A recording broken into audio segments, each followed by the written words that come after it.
Phillip was the Vice President of Citibank. In his early 30s, the financial press rated him in the top 40 of the brightest and the best of the most headhunted executives in Australia. At age 40, he decided to give away everything he had with warm hands and die broke. He jokes, and so far, we're right on budget. Today, he supports 500 humanitarian projects for children, animals and the environment in 40 different countries. Phil likes to be invisible. The Governor-General of Australia wrote, essentially a private man, Phillip seeks no personal publicity, but he is not afraid to step into the limelight for a just cause. Rupert Murdoch's press described him as a reclusive. He sits on the international advisory boards of many NGOs around the world.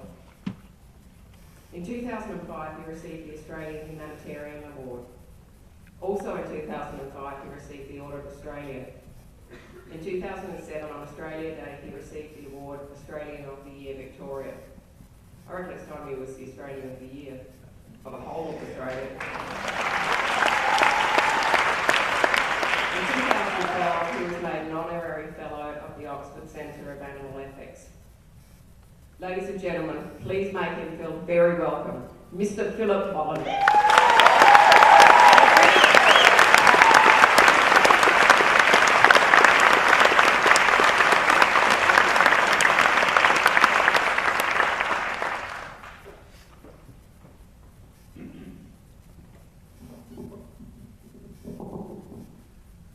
Thank you, Sally. Can everybody hear me? I think I might have lost my voice a bit after watching that film. King Lear, late at night on cliffs, asks the blind Earl of Gloucester, "How do you see the world?" And the blind man Gloucester replies, "I see it feelingly." And shouldn't we all? I remember reading that Rudyard Kipling wrote of young men dying at the end of World War I. And if they ask you why we died, tell them that our fathers lied. See, the world is crying out for only two things: leadership and the truth. I've always admired Count Moltke, the Prussian general. The soldier preferred to think rather than to speak. A man silent in 7 languages. It takes courage to stand up and speak. It also takes courage to sit down and listen. The wise Chinese have a term for it, Xingjiao. Listen to the friend who tells you the truth, even if it hurts. So let's simply tell the truth, fearlessly and forcefully. That is what the Sanskrit word satyagraha means, the truth force. So what made me, the Adelaide boy, leave the world of lobsters and Learjets in exchange for shelters and slaughterhouses? What made me do it? To take nothing but pictures, own nothing but memories, leave nothing but footprints, kill nothing but time. Something happened to me.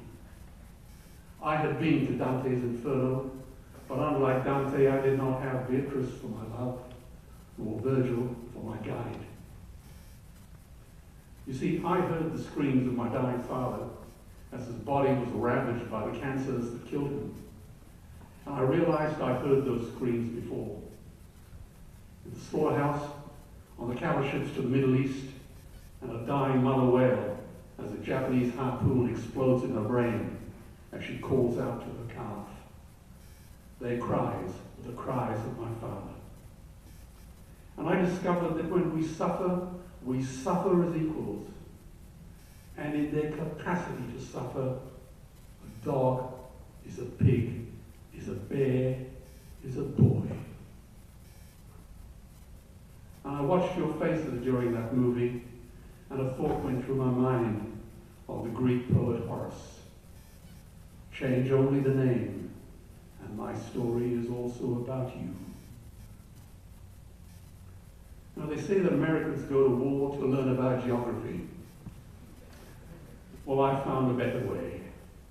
I go where I'm needed. Very briefly, this is where I work today. In China, 7,000 magnificent moon bears, their limbs torn off and trapped, are imprisoned in steel coffins welded shut for 26 years as a captor drains bile into a bucket which the Chinese drink. The bears go insane. I wrote a book for Nelson Mandela called Tell Me and Tell Me the Truth about these animals. In Korea, dogs are beaten to death because the butchers believe that pain and suffering makes the meat tasty. That's what happens to dog slaughterhouses and in the streets.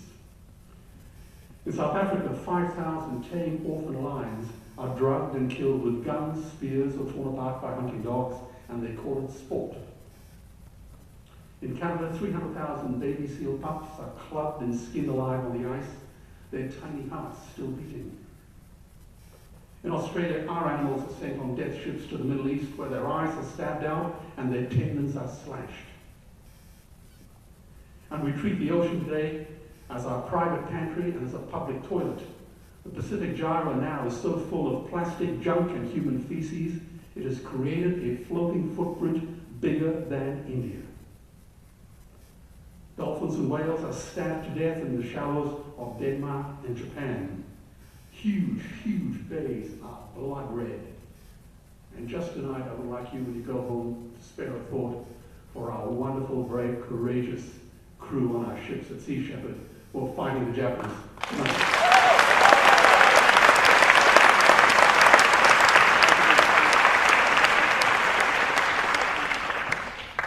Factory farms spew chemicals into the ocean, creating hypoxic dead zones of 1 million square kilometers, killing plants, animals, and all life that lives there today. Dairy farms kill little calves that cannot be sold for veal by smashing their heads with a hammer or jumping on their rib cages and crushing it into their hearts. And that is the law in Victoria. I don't know what's here in South Australia, but that is the law. That's how you've got to kill them. Billions of bouncy little chicks like you saw are ground up alive in mechanical mincers simply because they are male. And children in poor countries that we go to starve because their croplands are now being sold to produce meat for livestock, for foreigners. In human history, only 100 billion human beings have ever lived. 7 billion human beings are alive today, and yet we humans torture and kill 2 billion sentient land animals every week, and 1 billion ocean animals every 3 hours. 90% of the small fish that we catch are ground up into pellets to feed to livestock. Vegetarian cows today are now the world's largest ocean predators. 10,000 entire species are wiped out every year because of the actions of one species. And we are now facing the 6th mass extinction in cosmological history. If any other organism did this, a biologist would call it a bloody virus.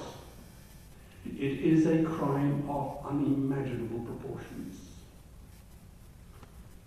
Edmund Burke, the statesman, wrote, "For evil to prevail, all it takes is for good people like you to do nothing."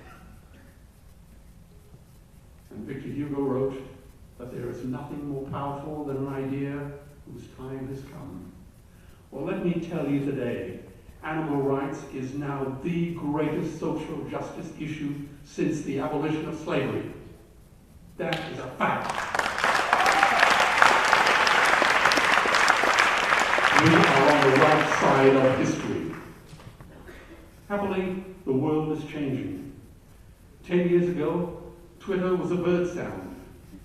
www was a stuck keyboard. Cloud was in the sky.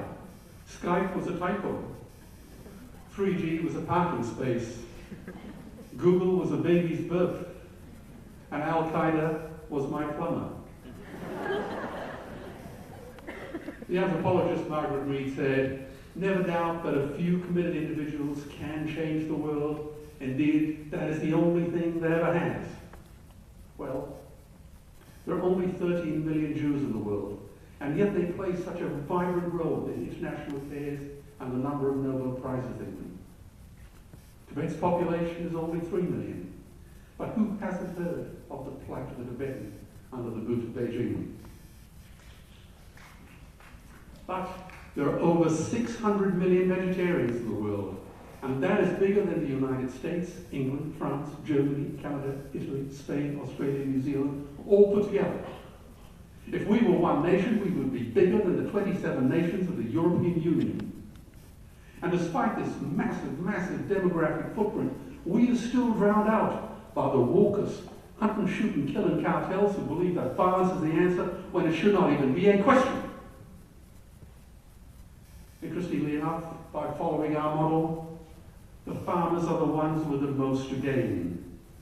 Farming won't end, it would boom. Only the product line would change. Governments would love us. New industries would emerge and flourish. Health insurance premiums would plummet. Hospital waiting lists would disappear. Hell, we would be so healthy, we'd have to shoot someone just to start a cemetery. But we live in a world of media sound bites. It reminds me of Hannah Arendt's book, Eichmann in Jerusalem, where she coins the term, the banality of evil.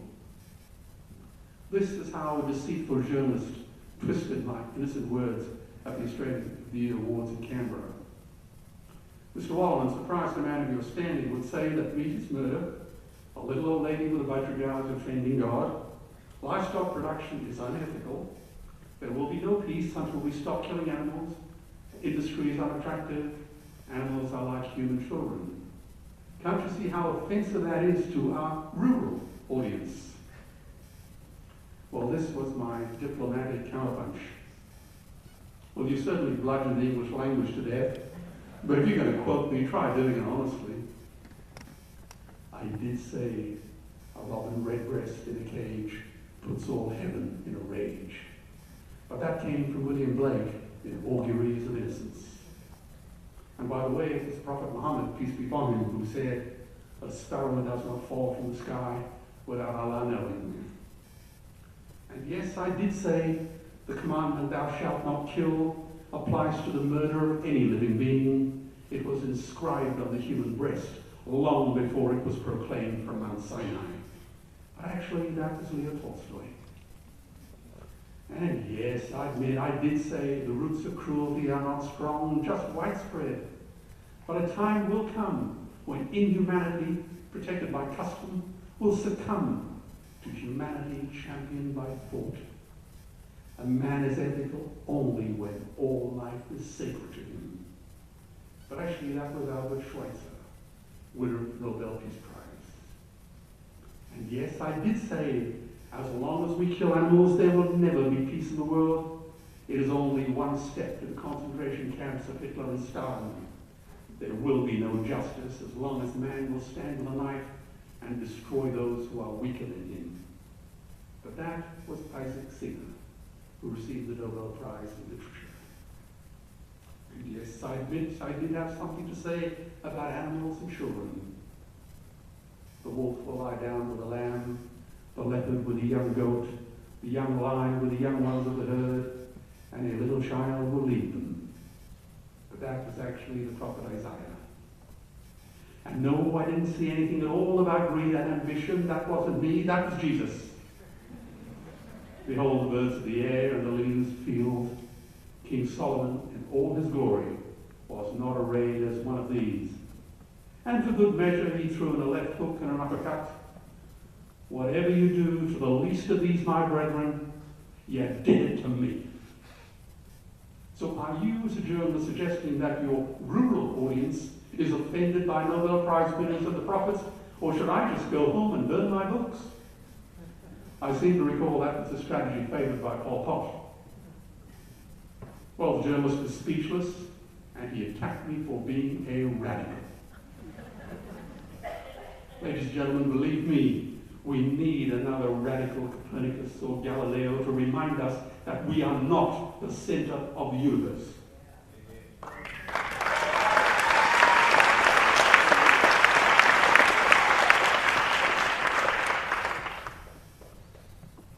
Animals are not just other species, they are other nations, and we murder them at our own moral peril.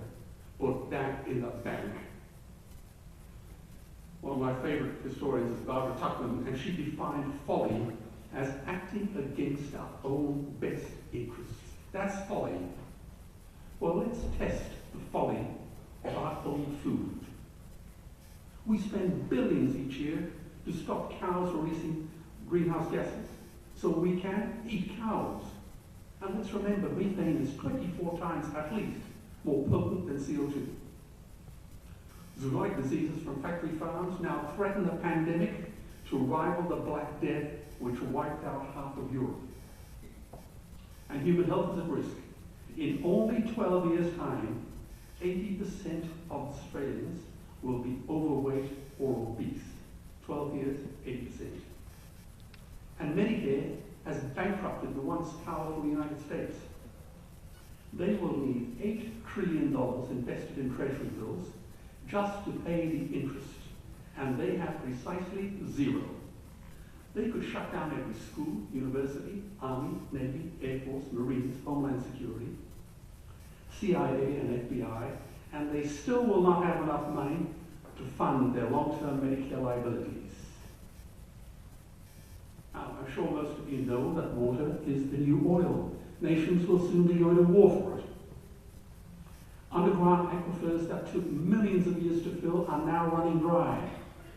I drilled my first well as a Boy Scout teenager, and we struck sweet water at 80 feet.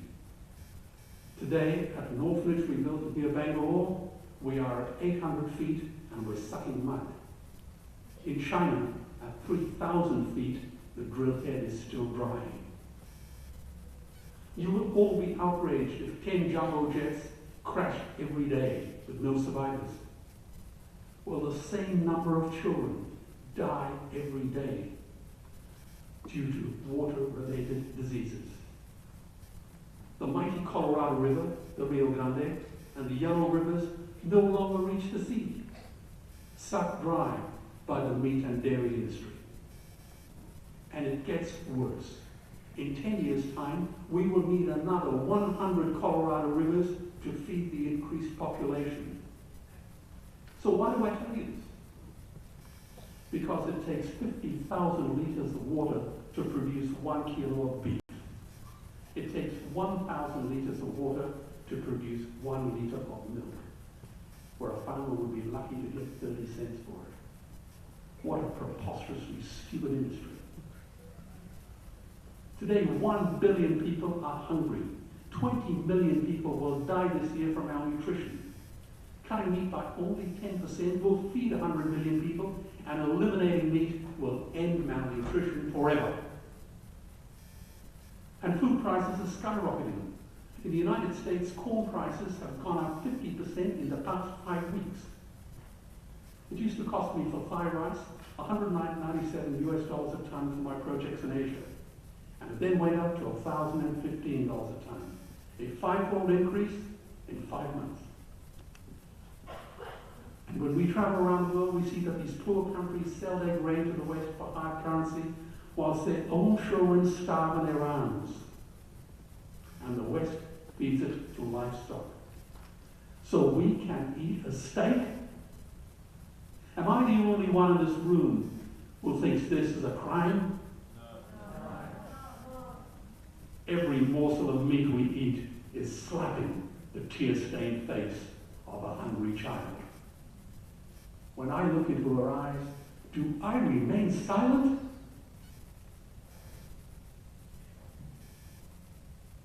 If everyone ate a Western diet, we would need at least 2 planet Earths to feed us. We've only got 1, and she is dying. And greenhouse gas emissions from livestock, we've now discovered from the United Nations, far exceeds those of transport. Livestock is a lot worse. More than cars, trains, buses, ships, the whole lot. The Himalayan ice fields are correctly called the third pole because they irrigate half the world's population.